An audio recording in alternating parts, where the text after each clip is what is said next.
because it's only 2 whales and some birds that are being transferred, it's not real rocket science. We want to find a rough placement. I want to find the rough placement that was in the image. I don't know if you can see this from where you are, way up there. This is what we're looking to transfer, these 2 whales and these birds. And, it doesn't have to be exact. In fact, because...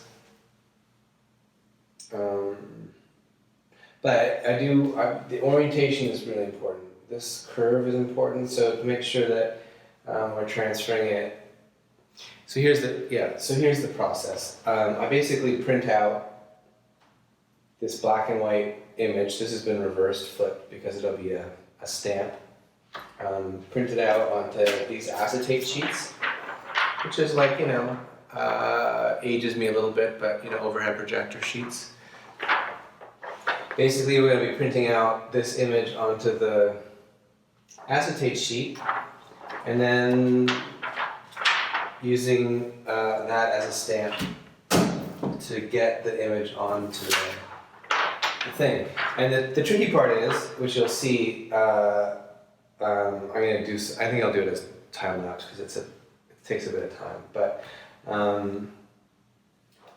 this is a fairly large image, 36 inches wide. So this is, that's a good size thing. The acetate sheets are 8.5 by 11, so it's going to take a few of these to make. One image. What's that? Maybe 3 of them. Potentially 3, maybe, we'll see, 3 or 4, and then, some birds. So, there's no registration marks, there's no real guide, other than I saved a little JPEG of my image that I'm kind of trying to, place. So the cool thing is that there's little markers. I can see that, some of this paint stuff is, and that's kind of how I'm going to start. And these print out fairly straight, so I know that if I can keep these aligned-ish to the edge of the panel, that will be fairly straight as we kind of tile across. But if it goes wonky, that's just part of the process. It's sort of, if it goes really wonky, then we just have to start over. But I've done this a few times. I'm a pro, so it's gonna go great. So here's our thing. Reversed image, the background's been blown away, so it's just the stuff we want to transfer. And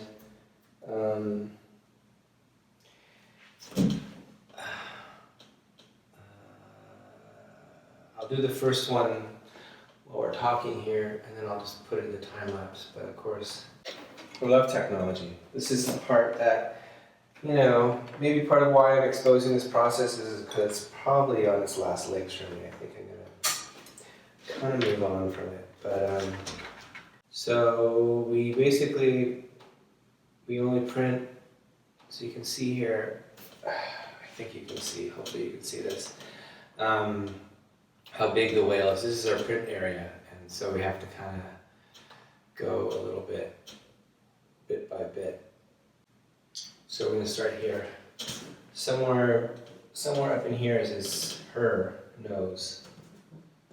You can see the sort of reddish areas here, the blue line that goes through her body, and so little landmarks that we can go by. So let's start with her nose.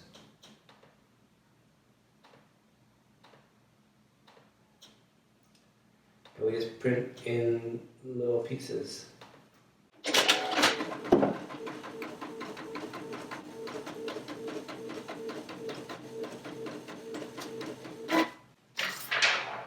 Okay, so there's her nose. She's pretty big. She's a big girl. She's the queen. That's size as printed from the thing, printed reverse. So we just have to kind of rough it, I guess. I'm gonna Might be in the way a little bit here for a minute, but getting the first one down is kind of important because everything else will be aligning to it as roughly as we can.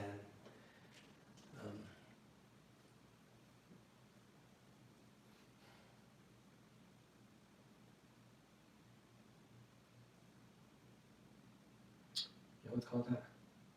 Try and. That looks about right. Maybe a little bit back. I mean, what we're doing here is transferring what I would call the underpainting. This is giving us the guide. Anything that is printer ink will be painted over anyway. So it's basically like a pencil drawing that we're transferring on. Instead of drawing right on the panel, I'm transferring it on.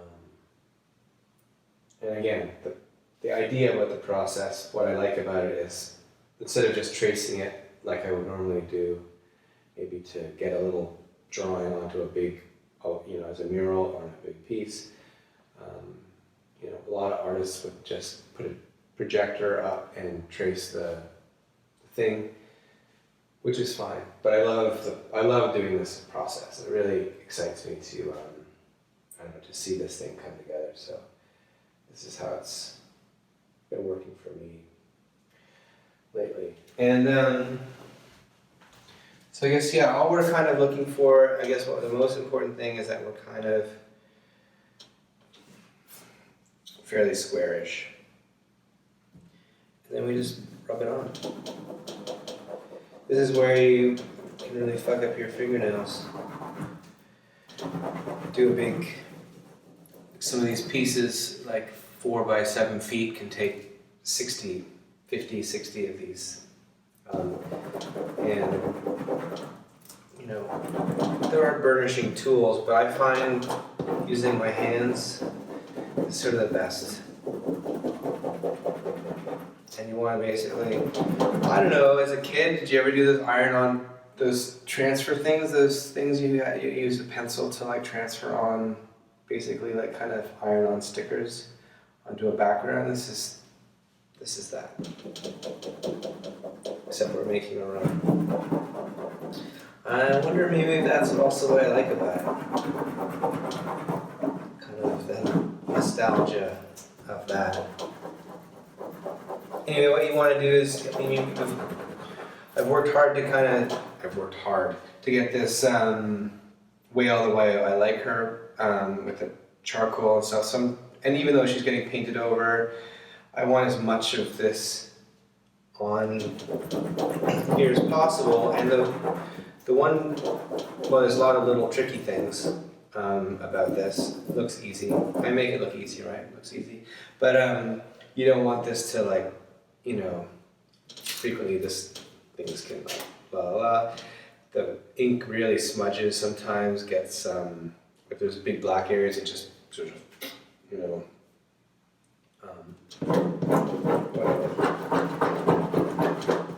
But you can see how cool the charcoal, with a little charcoal drawing we did that was in a sketchbook, blown up, gives you this really nice texture. And that's kind of what excites me about this process specifically, as opposed to transferring it by tracing it on a projector. It sets me up already for something cool that inspires the next step. But yeah, one of the other tricky things is, of course, we're going on top of a pretty heavy textured paint. It's like, so there's going to be places where the ink just can't sit because there's grooves. And that's also what's cool about this process, what I like about it.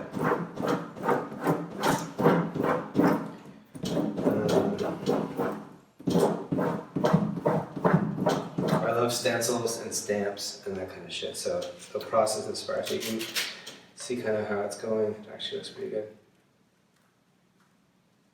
I'm going to actually be there.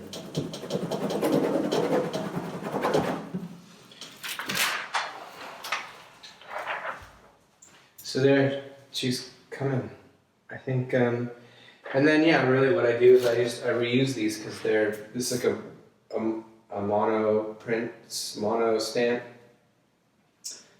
single use, and ideally we're getting as much of the ink on there so there's not a lot of waste, and we reuse these acetates.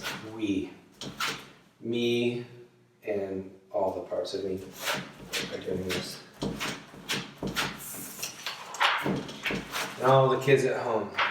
So there you go. There it is. Put it back in the printer to take the next round. And that's it.